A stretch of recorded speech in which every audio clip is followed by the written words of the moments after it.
Account of Jackson Jack Halliday, Bay Area music fan. Altamont Speedway Free Festival, December 6, 1969.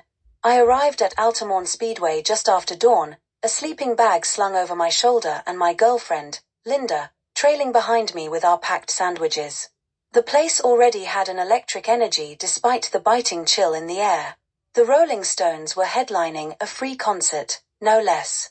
This was supposed to be Woodstock West, a pure celebration of peace and music. The drive had been chaotic, cars lined up for miles, people abandoning them along the highway to walk the last stretch. By the time we found a patch of dirt to sit on, the crowd was already massive.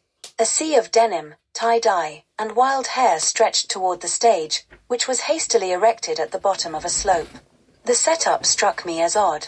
People were crammed together downhill, with little room to move, and the stage itself looked precariously low to the ground. Linda tugged at my sleeve as the first bands took the stage. Santana lit the place up early, their percussion-heavy grooves igniting the crowd. It was raw, primal, and beautiful. But as the day wore on, something began to shift. More and more people poured in, shoving their way toward the front. By mid-afternoon, the vibe turned darker.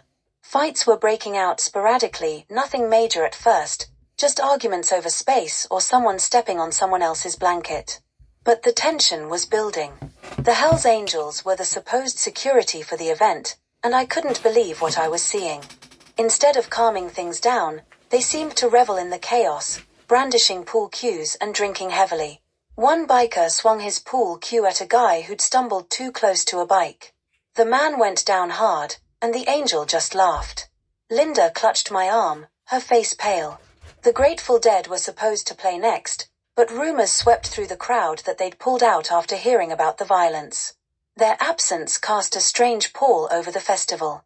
Jefferson Airplane took the stage instead, but even their set was interrupted. Marty Berlin, their singer, jumped off stage to confront a Hells Angel attacking someone and got punched in the face for his trouble.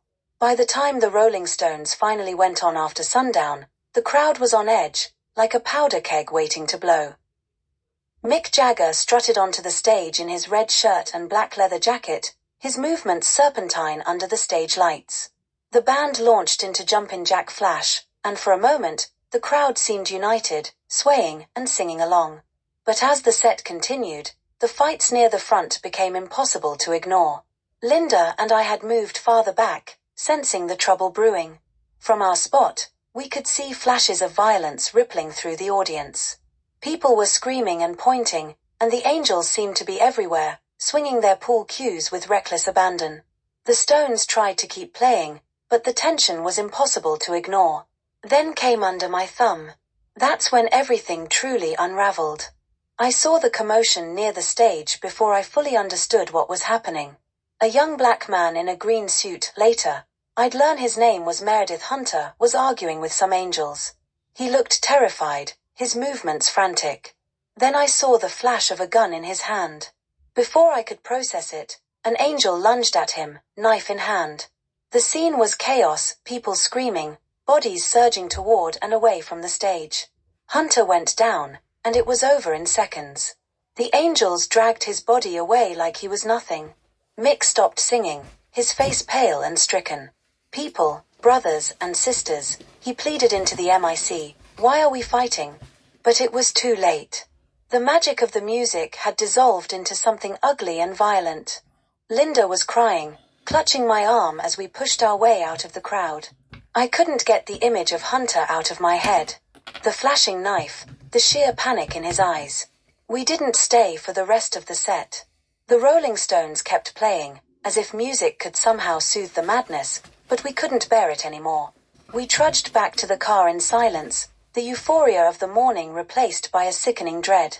That night, Altamont shattered something.